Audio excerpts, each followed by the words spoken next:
আজকের শুভ ও মঙ্গলময় মন্ত্র ওম হ্রিম মনসা দেব্যৈ নমঃ।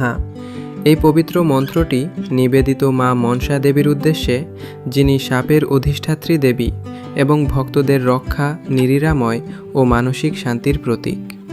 মা মনসা দেবী বিশেষভাবে পরিচিত বিশ্বনাশিনী ও রক্ষাকর্ত্রী শক্তি হিসেবে।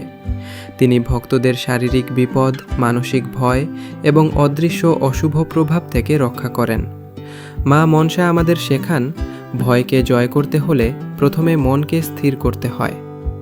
যাদের জীবনে অকারণ ভয়, দুশ্চিন্তা বা শত্রু ভয় রয়েছে, তাদের জন্য এই মন্ত্র অত্যন্ত শক্তিশালী ও রক্ষা কবচস্বরূপ।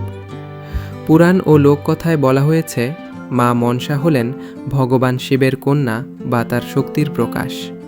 তিনি সাপ ও বিষের ওপর অধিকারী, আর তার কৃপায় ভক্তরা দুর্ঘটনা, বিষপ্রভাব ও অশুভ শক্তি থেকে রক্ষা পান।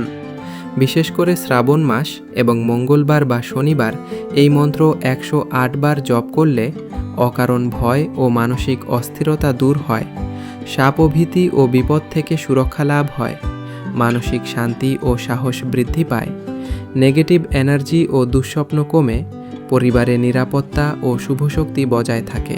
মন্ত্রের অর্থ: ওম পরম শক্তি, হ্রিম রক্ষা ও শুদ্ধতার বীজমন্ত্র, মানসা দেব্যৈ মা মনসা দেবীকে নমঃ প্রণাম ও আত্মসমর্পণ।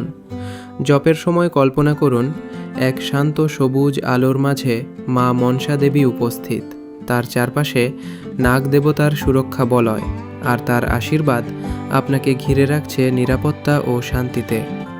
ওম হ্রিম মনসা দেব্যৈ নমঃ। মা মনসা দেবী আপনার জীবনে আনুন সুরক্ষা, সাহস ও প্রশান্তির আশীর্বাদ।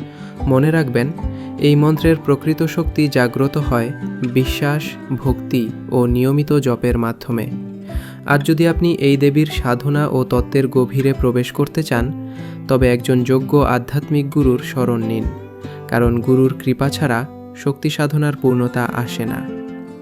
প্রিয় দর্শকবৃন্দ, যদি এই ভিডিওটি ভালো লেগে থাকে তবে সাবস্ক্রাইব করুন আমাদের চ্যানেল দৈনিক মন্ত্রকথা এবং লাইক, শেয়ার ও কমেন্ট করে জানান পরের ভিডিওতে কোন দেবীর মন্ত্র আপনি শুনতে চান।